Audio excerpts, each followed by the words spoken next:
আপন দুই ভাই মিলে দু চোখ উপড়ে ফেলে। এ ব্যাপারে পুলিশ ২৪ ঘন্টার মধ্যে একজন মূল আসামিকে গ্রেফতার করে এবং তাকে কোর্টে প্রেরণ করা হবে বলে জানিয়েছে।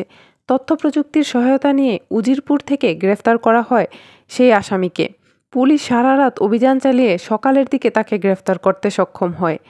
পুলিশের টিম এখনও তৎপর রয়েছে বাকি আসামিদের গ্রেফতার করার জন্য। দু চোখ উপড়ে ফেলা ভিকটিম সৃষ্টিকর্তার অশেষ কৃপায় এখনও বেঁচে আছে। হসপিটালের বেডে শুয়ে ঘটনার জবানবন্দি দেন। ভুক্তভোগী রিপন মিয়া জানায় তাকে ১ মাস যাবৎ ফোন দিতেছে, ৫টা ফোন দিছে।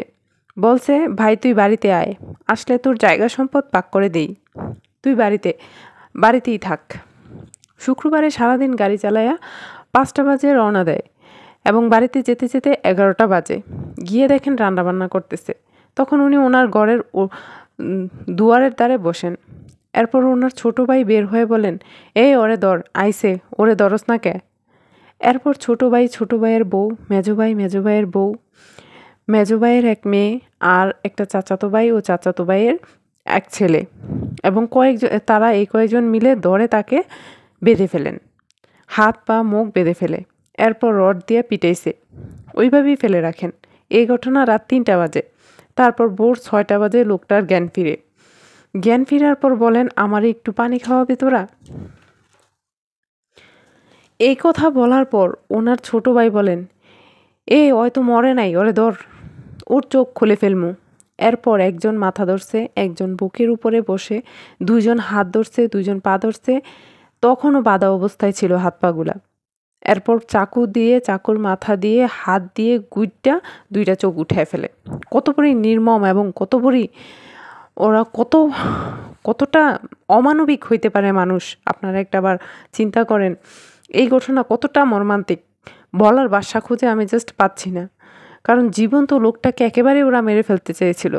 রক্তের ভাই, অর্থাৎ রক্তের ভাই, কিন্তু হিংস্র জন্তু জানোয়ারের চাইতেও কম খারাপ না। একটা মানুষের 2টা চোখ তুলে ফেললো, একবারও মানুষরূপী জানোয়ারদের বুক কাঁপলো না, হাত কাঁপলো না। ওরা কেমন ভাই নামে ওরা আসলে কলঙ্ক।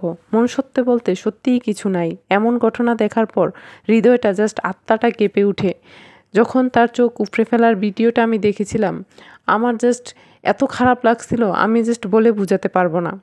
এমন কাজ কিভাবে মানুষ করতে পারে? এদের কঠিন থেকে কঠিন শাস্তি হওয়া উচিত। মাত্র একজন আসামিকে ধরা হয়েছে, বাকি সবগুলো আসামিকে ধরে তাদেরকে কঠিন থেকে কঠিনতম শাস্তি দেওয়া উচিত। এমন কাজ যেন ভবিষ্যতে কেউ না করতে পারে। মানুষের মাঝে এখন আর মনুষ্যত্ববোধ নেই। মানুষের মাঝে এখন শয়তান বিরাজ করে। তাদের কাছে ধন সম্পত্তি, জায়গা এইসবই অনেক বেশি। তারা এটা মনে করে না যে মৃত্যুর পর ৩.৫ হাত জায়গাতেই চলে যেতে হবে। কেউ এই জায়গা সম্পত্তি কোনো কিছুই সাথে করে নিয়ে যেতে পারবে না। সেখানে লোকটা অন্য জায়গায় কাজ করতো, গাড়ি চালাতো, তাকে ফোন দিয়ে বাড়িতে ডেকে এনে তারপর তার চোখ দুটি উপড়ে ফেলে তাকে রড দিয়ে প্রচণ্ড পরিমাণে